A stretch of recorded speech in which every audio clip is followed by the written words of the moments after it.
Hey everyone, it's Adam. I'm back from Chicago where I was attending the Deep Dish Swift conference for Apple developers. It was a great conference and I have a lot to share in coming videos. But right now, I have a very special guest. So for those of you who don't know, I've been running a show with John Barker from Here to Record. John is an excellent developer who's made a lot of programs to help people work in the video production space. And today, John and I are going to talk about the new features in MixEffect 2.1.0. So without further ado, let me introduce John. Hello, hello. Good to be here. And I feel like on my channel, we should call it the John and Adam Show. And then on here, we can call it the Adam and John Show. I think that makes sense, right? Yeah, that sounds good. We're going to be like ping-ponging, placing the videos. Like sometimes it'll be on John's channel and sometimes it'll be on my channel. And this time it'll be on my channel. So first off, for people who aren't familiar with you, John, why don't you give a quick introduction on who you are and what you do? I am John, the owner of Here to Record, the company and YouTube channel. Mostly I make videos about video production tools like the ATEM and vMix and my own software as well, which I develop for this industry. Things like a graphics software, H2R graphics, equipment planning software, H2R gear, run of show software, Rundown Studio, and loads more that I'm not even going to dig into. And I'm sure we will explore in future episodes. I'm sure of that. That's right. Now, I bet some people watching this channel are thinking to themselves, this guy looks really familiar. Now, where do you think people have seen you, your photo? I would say, well, the first place that comes to mind was I was on a call yesterday with someone and they said, are you familiar with Companion? And I said, just go on their website. And they were like, oh, that's where I know your face from. So that would be my first guess. Is that what you were thinking? That's exactly what I'm thinking. I think maybe that might have been the first time that I ever saw you. It's like, who's this guy with holding like a Stream Deck? So I'm not personally responsible for Companion in any sense. I've only done my own module for my own software. And I think I committed some docs 6 years ago to it. But other than that, I only made a video about it and ended up on the homepage. But I get many emails about Companion, like, well, how do you do this thing? What's that thing? And I always say, I don't know. I'm not involved other than making that one video. All right, so let's get down to the meat of this video. Our last one was like over 40 minutes long, so we want to keep these a little shorter and a little more compact and tight. So what do you want to ask me, John? I have on my iPad here, I have the oh, it just that's good timing. It's just reconnecting here. The switcher tab open on MixEffect, and I'm playing a little bit with the multi-view switcher. Now I don't actually have one connected up to it in terms of video signal, but I hear that in this new version, there's a fun way to see a video signal in the iPad. I'm sure we can link it below in the description, but I did make a video a while back about how to get a multi-view feed into MixEffect. But you had to jump through a lot of hoops, I believe, if I remember correctly, to get that working. And I'm dying to hear about how easy it is these days to do it. Yeah, so let me take a step back and describe the more difficult method. So before, there are actually two methods to get the multi-view in MixEffect. One of them is to use the multi-view switcher panel, but unfortunately that doesn't show live pictures, but it does show you a representation of your multi-view. And you can see it over there on John's screen. And then the other view is called the remote web view. And what that involved was you take your ATEM's multi-view and you put a capture card into a computer, like a Mac or a PC. Then you run a software called Video Ninja, which then streams that multi-view signal into the iPad using a web URL. So on the iPad in MixEffect, you enter the URL for the remote web view URL, the Video Ninja URL, and then you see the multi-view. And then I was able to overlay the multi-view on top of that streaming web page. And then so users could tap and cut, perform auto transitions, change input sources, change the supersource presets. And while it worked, and it actually works great when I'm remote. So while I was at the Deep Dish Swift conference, I actually had my ATEM Constellation 2ME running all the past 5 days continuously. Oh, nice. I had 2 HyperDecks playing looped videos, and I was using Video Ninja to stream to the cloud. And then through a VPN, I was able to connect my MixEffect iPad and my iPhone to my home network and then receive that stream. So Video Ninja creates, I think, like a point-to-point stream between the devices. And so I was able to demo MixEffect in real time to people. So as long as that VPN connection stayed active. So sometimes, the ATEM protocol is very chatty, and if it loses a few packets, it drops the connection. Then I just have to reconnect. But it was actually pretty reliable, and I was able to demo the app to people, and it worked great. But for people who are actually doing live events, you want a simpler way to do that, and that's where MixEffect 2.1.0 introduces USB view. So I'll switch over to my iPad right now, and you can see I have MixEffect running, and this is running USB view. So I'm actually going to disconnect the USB camera from my ATEM. And so I'm actually going to turn on an upstream keyer so you can see right here is a USB hub here. It's kind of hard to see, but I'm just going to unplug this plug. And you see that it says connect external camera down there because it's not connected. So I'm going to connect my webcam back in here, and then I'll just choose this camera. And there we go. So now we see the USB view. I'm going to turn off the key, and this is it. So what's great about this is that now you can see what's happening on your ATEM and interact with it straight from MixEffect. So if I were to double tap on my face right here, it would perform an auto transition like this. Here I am in auto transition.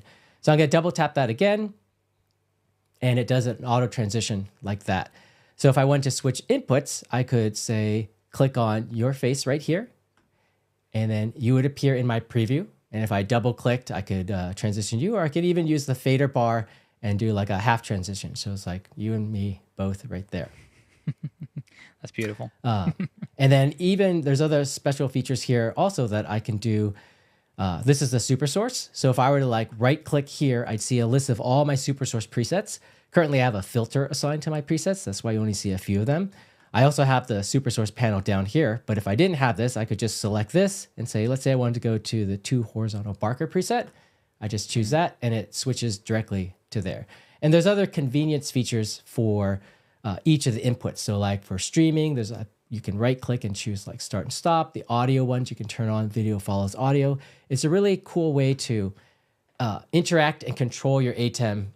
It's almost like a brand new way. It kind of breathes new life into the application. I'm really excited to have launched this and to get it in people's hands. All right, I've got a bunch of questions for you. One thing you did there was right click, and I know the two of us have little keyboards attached, but is there a way to do that without having a keyboard attached? Sure. So if you long press, we'll long press on the super source one. You can't see my finger there, but I just long pressed and I was able to get the menu to appear there. Or you can just, you can even long press on like preview, and it'll show you a list of all your inputs that you can switch to preview. So if I wanted to move to, let's say the Ultimate program, I could do that, and now that's in preview. Does this work on all the iPads, all the iPhones, all the Macs? What's the support like at the minute? Yeah, so let's talk about the devices that don't support USB view, and that starts with the iPhones. So anything running iOS 17 and below, and that's because external camera support is not supported on iOS 17. For iPads, you need to be running iPadOS 17 and also have a USB-C connection. So if you have a Lightning-equipped iPad, you can't use an adapter to get USB view to work. And then on a Mac, it supports all Macs running macOS, I think, Sonoma and higher, so macOS 14 and higher. Yeah, so those are the devices that support it. Maybe that will change at WWDC because iOS 18, maybe they'll bring external camera support to that. But for right now, if you want to kind of see the multi-view on an iPhone, you'd have to use the remote web view feature. And then in terms of other equipment, you're probably going to need some type of video capture card. So something like this. This is a HDMI to USB, which supports the UVC protocol, Universal Video something capture card. So basically, you want to take HDMI in and put it into USB. So there's similar dongles like this, which are actually the opposite direction, which take the video signal from your computer and send it out as HDMI. So you don't want one of those. You want one that takes HDMI and turns it into basically a webcam. Then you can take the auxiliary out from like an A10 Mini or A10 Mini Extreme with HDMI and then plug it directly into the iPad.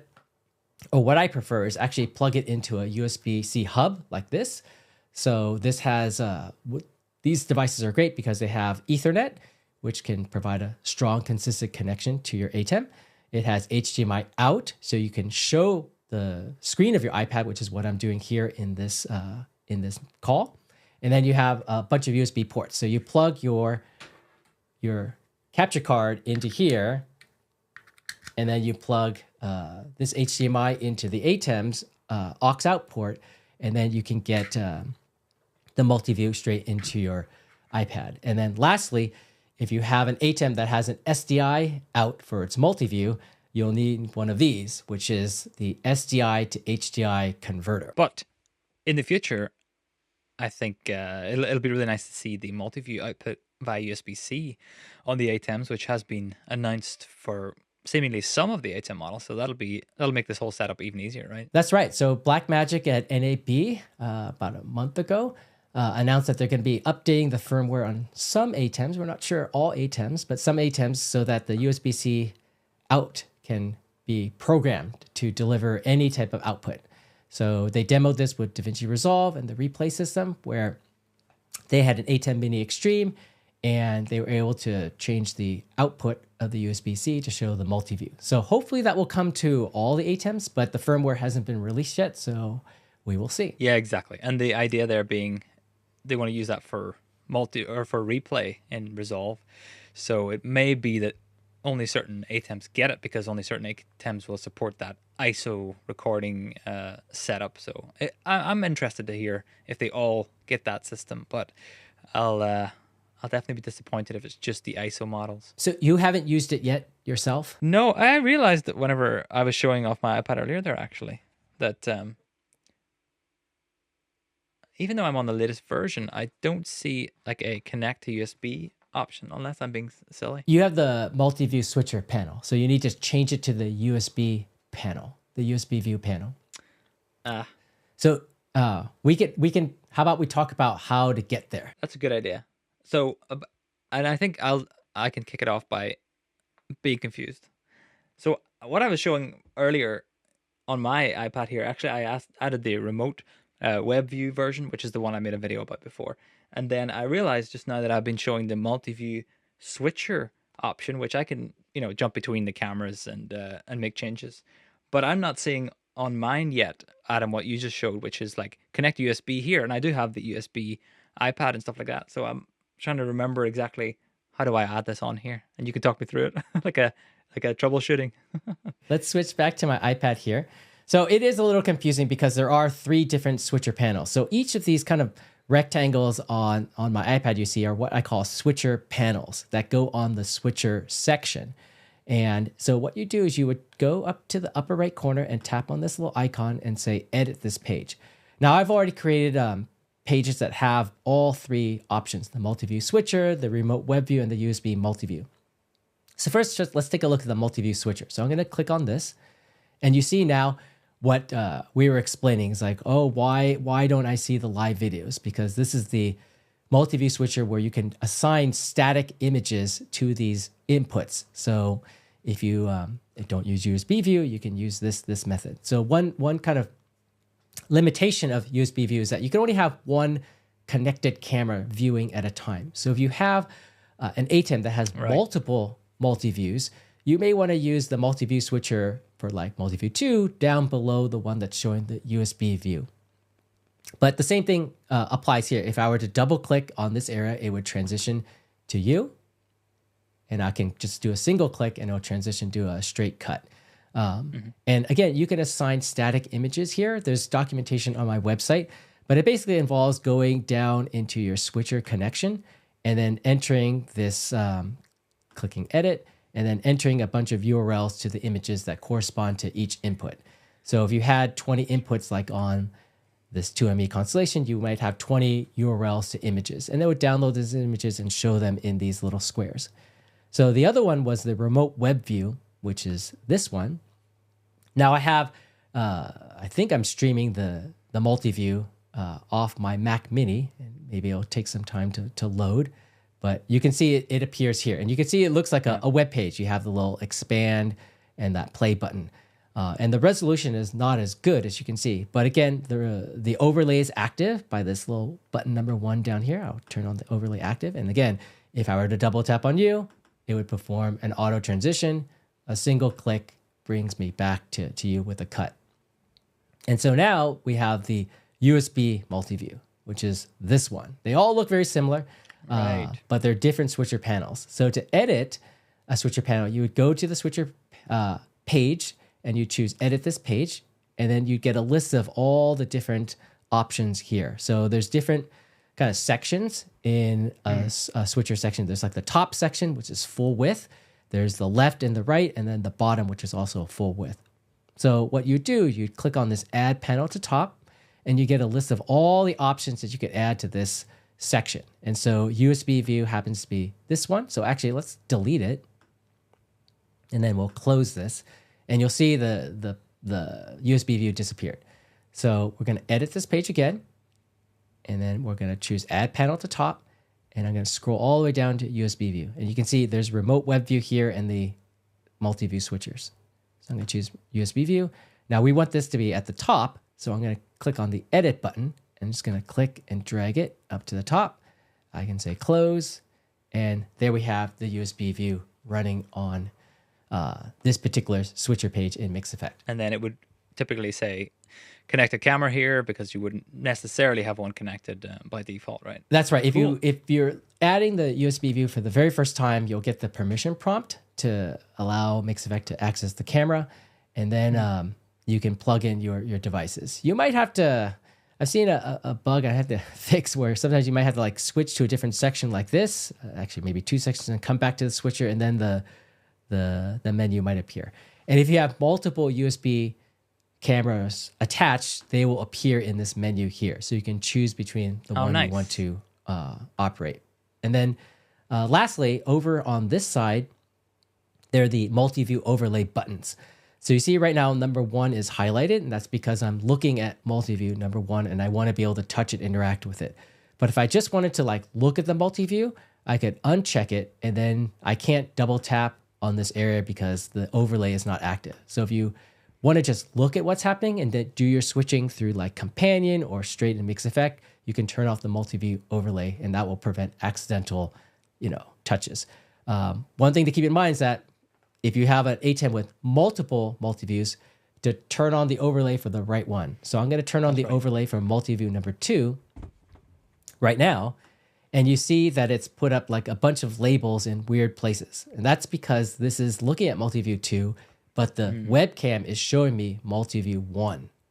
So you want to make sure when you're using this to turn on the overlay for the correct multi-view. And so if you turned on the wrong overlay, you could still interact with that, right? It is just like a touch overlay that would still work, but you'd be making changes that would be very confusing if you start tapping around, right? So I'll actually show you what multi-view overlay 2 looks like in the back end. So if I click on settings and then go to multi-view, we see we have multi-view 2, and we see that this is what all the inputs are going to. And then multi-view 1, I can change all these things here. So this area here, which is in switcher settings, multi-view, you can configure the layout. So in fact, if I wanted to say, let's go to this particular layout like this, I can go back to the switcher, and now we see, and go back to multi-view overlay 1, we see that we're in this kind of like 4-up look.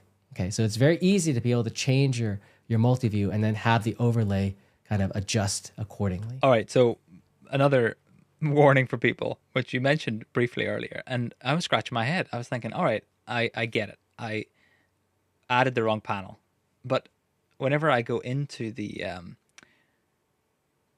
panel options and add a new one, I just realized that I don't get USB video as an option, because for the longest time, even though I am updated on the latest MixEffect, my iPad is still stuck on iPad OS 16 for some reason. I thought I had auto updates on, but it's still way behind. So if you are like me and not paying attention to those things, then you will be very confused that it's not in your panel options if you're stuck on iPad OS 16. I'm not going to update right now. I think I'll do that after this recording just to save the the bandwidth on this dodgy 4G connection I have, but I'll play with that later now that I have a full tutorial of how it all works. Yeah, and WWDC is right around the corner, so iOS 18 and iPadOS 18 are coming soon. So there may be new features that these new operating systems enable, and I'll be looking forward to kind of incorporating them into a future version of MixEffect. So you might have to upgrade again very soon. Yeah, I should be more on top of my upgrades. I actually have a show next week where I'm going to be using a couple of big ATEMs, so for that, I will have my iPad upgraded and ready to test. So in other news this past week, Apple has done some updates or has planned some updates for the Final Cut running on iPad. Among other things, it seems like you can do some multicam stuff. Is it something you've looked into yet, Adam? It definitely shocked me when I saw that during the keynote. So I was at the conference in Chicago, and 300 Apple aficionados and developers were like watching it, and I was like, it definitely gave me a wow moment. I don't know how well it went over the other people, but just to be able to see the 4 cameras streaming into Final Cut, and then they called it like the live director mode, gave me a lot of MixEffect feelings when I was watching it. So and after the keynote, I actually put down an order for an M4 iPad Pro. So it'll be coming next week. I don't know if I'll do an unboxing video, but I'll certainly be talking about it and using it in my day-to-day. And the idea is that you need the M4 for this new feature to work. Is that right? I don't think so. I think they said it can go back to the M1, but I'm not sure. I know the Final Cut camera and Final Cut Pro 2 for iPad will work down to the M1, but not sure about the live multicam. I would assume so, since it's just like communicating over Wi-Fi. But who knows? Apple loves to kind of restrict stuff to like their latest models, so we'll see. Yeah, that would be a few questions then. I suppose we can dig into this whenever it comes out, and we can sign up for a month and see how it goes. But I want to know, what are they using to send the video to the iPad? I assume it's something similar to the continuity camera that they use right now, which is just all via Wi-Fi. And if there's a way of hooking into that in some way, probably not, but maybe there's a way to send a video signal in from some other source. I highly doubt it, though. Yeah, we'll see. Probably at WWDC, they're going to announce all their new APIs. And if there's an API to do like high quality, low bandwidth streaming to devices, it could be something that third-party developers can take advantage of. I mean, there's already existing products for the iPad, such as like Mimo Live and Switcher Studio for iPad, that do this kind of, I'm going to take video from my iPhone and my iPad, I'm going to stream it into an iPad, I'm going to do all my directing and then stream out to like Facebook or YouTube or whatnot.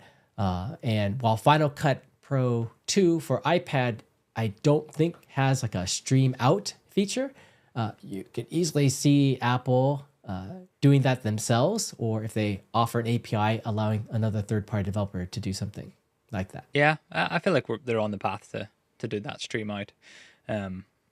Though I think for me I start to get a little bit worried whenever people are using all wireless to do a multicam and a live stream as well on top of that.